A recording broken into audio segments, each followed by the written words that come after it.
ہرا بھرا درخت نکالتے ہیں، ایسا سخت اور ایسا زبردست درخت نکالتے ہیں، پھر اس درخت سے بیج، پھر اس بیج سے پھل، پھر اس سے پھول، پھر سبزیاں.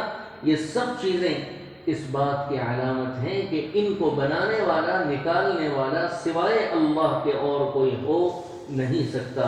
اسی لیے آخر میں فرمایا ان فی ذلکم لآیات، تمہارے لیے ان سب چیزوں میں نشانیاں ہیں. نشانیاں غور کرنے والوں کے لیے نشانیاں ہیں.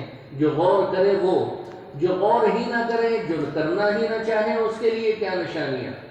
کس کے لیے نشانیاں ہیں؟ لقوم یؤمنون، جو یقین کر سکیں، جو ایمان لائیں، ان کے لیے نشانیاں ہیں.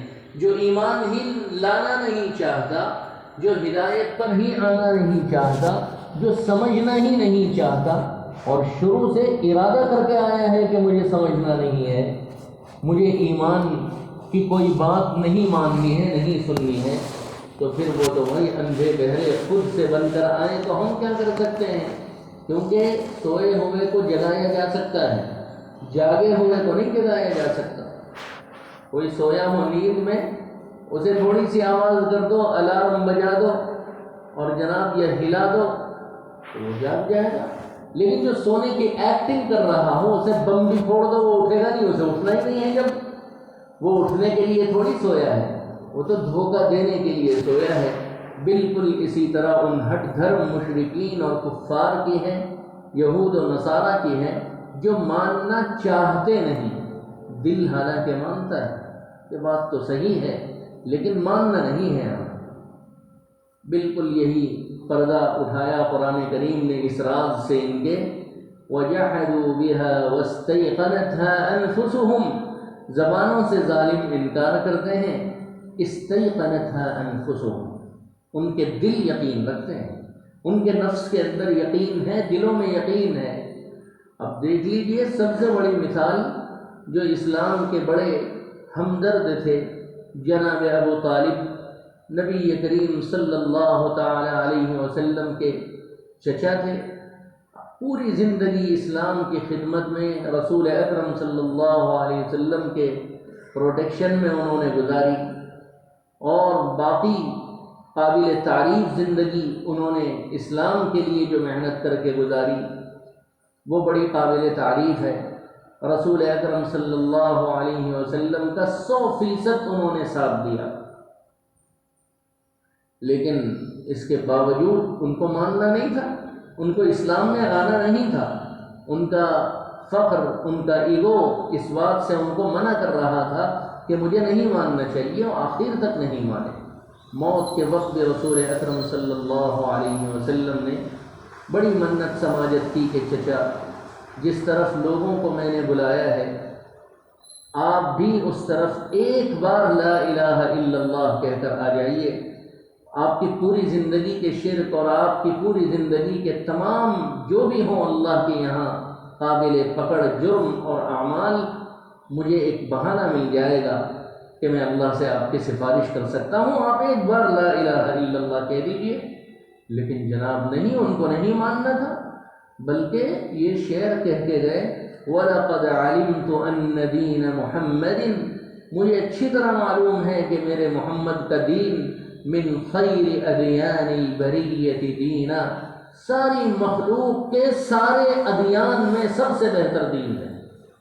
موت کے وقت یقین ہے کہ یہ دین بہتر دین ہے، یہ دین سچا دین ہے. لیکن جب آدمی اپنے اندر سے کوئی ارادہ کر لے اور ٹھان لے تو پھر جو ہے اس کو ماننے کی کوئی وجہ نہیں ہے. چنانچہ اللہ تبارک و تعالی نے یہ ساری کی ساری چیزوں کا تذکرہ فرما کر آدمی کو ماننے کی طرف دعوت دی ہے کہ مان لو.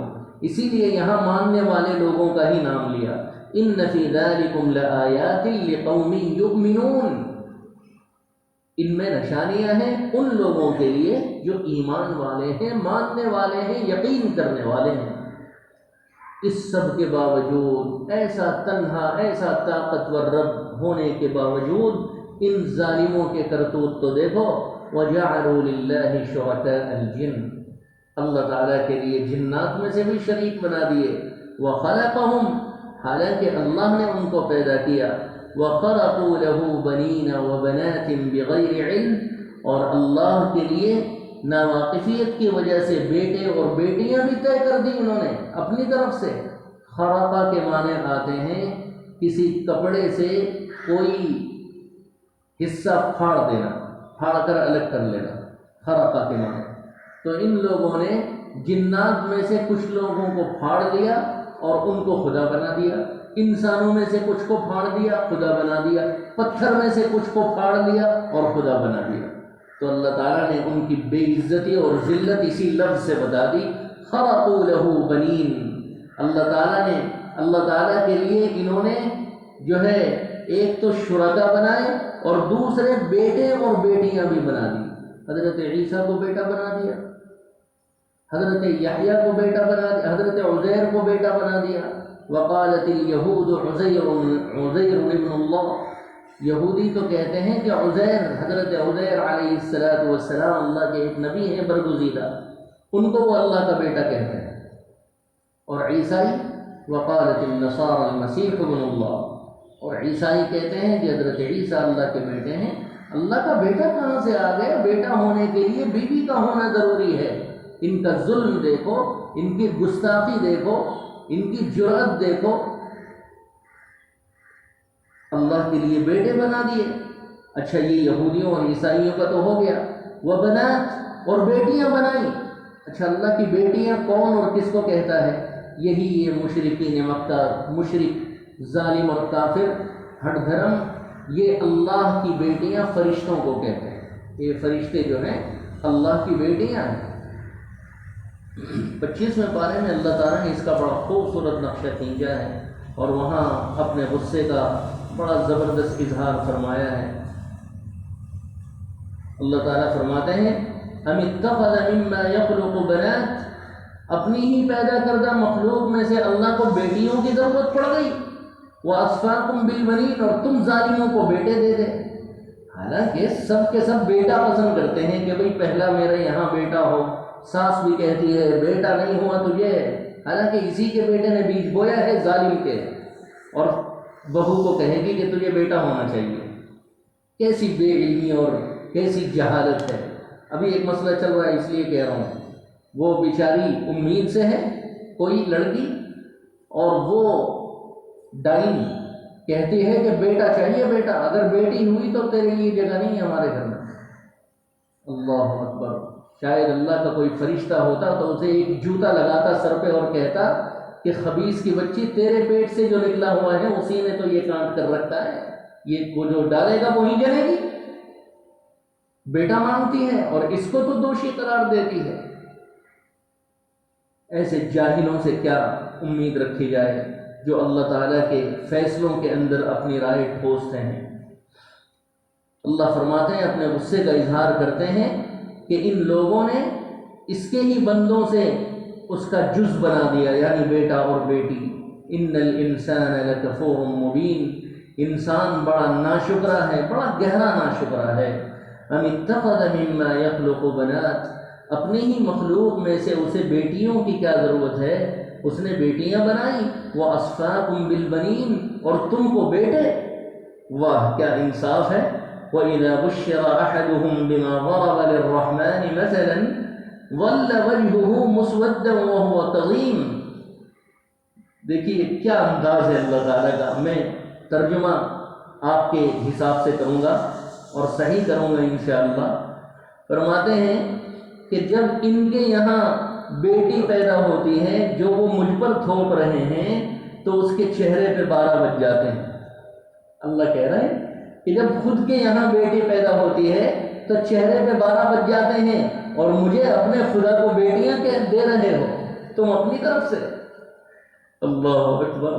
پھر فرمایا اَوَمَنْ يُنَشَّأُ فِي الْحِلْيَةِ وَهُوَ فِي الْخِصَامِ غَيْرُ مُبِينٍ، ارے مجھے اولاد دے رہے ہو، مجھے اولاد دینے کی بات کرتے ہو، یہ بچیاں بیٹیاں تو تھوڑے سے گہنوں پر خوش ہو جاتی ہیں، یہ کھلونوں پر میں خوش ہو جاتی ہیں، تھوڑے سے زیور پر خوش ہو جاتی ہیں، وہی ان کی زندگی کا مقصد ہے کہ زیور چاہیے۔ اور پھر وَهُوَ فِي الْخِصَامِ غَيْرُ مُبِينٍ، ان کو تو صحیح سے بولنے بھی نہیں آتا، یہ اچھی تقریر نہیں کر سکتی، بول نہیں سکتی۔ ارے اولاد دیتے تو ایسی دیتے نا جس کا ذرا بڑا مقصد ہو، بڑا ایم ہو، اور ایسی دیتے جو ذرا بول پاتا، جو ذرا ہمت اور جرأت رکھتا. یعنی بیٹے بھی نہیں کہا تم نے، بیٹیاں کہا. یہ کفار مکہ اور مشرکین مکہ کو خطاب ہے. بیٹیاں دیتے ہو ہمیں، تم خود اپنے لیے کیا پسند کرتے ہو؟ اللہ اکبر. وَجَعَلُوا الْمَلَائِكَةَ الَّذِينَ هُمْ عِبَادُ الرَّحْمَنِ إِنَاثًا. پھر اللہ نے اصل راز بتایا کہ بیٹیاں یعنی فرشتوں کو انہوں نے جو بندے ہیں رحمان کے، ان کو میری بیٹیاں بنا دیا. ان کو عورتیں کہا، حالانکہ وہ عورتیں بھی نہیں ہیں. بیٹیاں کیا ہوتی؟ اشہدوا خلقہم، ان کی پیدائش کے وقت یہ وہاں موجود تھے. اچھا، ستکتب شہادتہم، چلو ہم ان کی موجودگی لکھ لیتے ہیں. ویسألون، اور جب یہاں آئیں گے تو پھر بجائیں گے، سوال ہوگا ان سے. اللہ اکبر. یہ ہے یہاں پہ مختصر تذکرہ 7ویں پارے میں. اور 25ویں پارے میں جو ابھی تلاوت کی وہاں مفصل اللہ تعالیٰ نے فرمایا کہ ان ظالموں نے خرقوا له بنین وبنات بغیر علم، اللہ کے لیے بیٹے اور بیٹیاں پھاڑ کے دے دیں بغیر جانکاری کے، ناواقفیت کی وجہ سے. سبحانہ، ان سب جھمیلوں سے اللہ کی ذات پاک ہے، ان سب الزامات سے اللہ کی ذات پاک ہے. وتعالی، اور بہت اونچی ہے، بہت اونچی. ان کی سوچ جہاں ختم ہوتی ہے وہاں تو شروع ہوتی ہے ہماری سوچ. وتعالی عما یصفون، اور وہ بہت بلند ہے، بہت اونچا ہے، بہت عالی ہے ان چیزوں سے جن چیزوں کی یہ صفت اللہ کے ساتھ جوڑتے ہیں.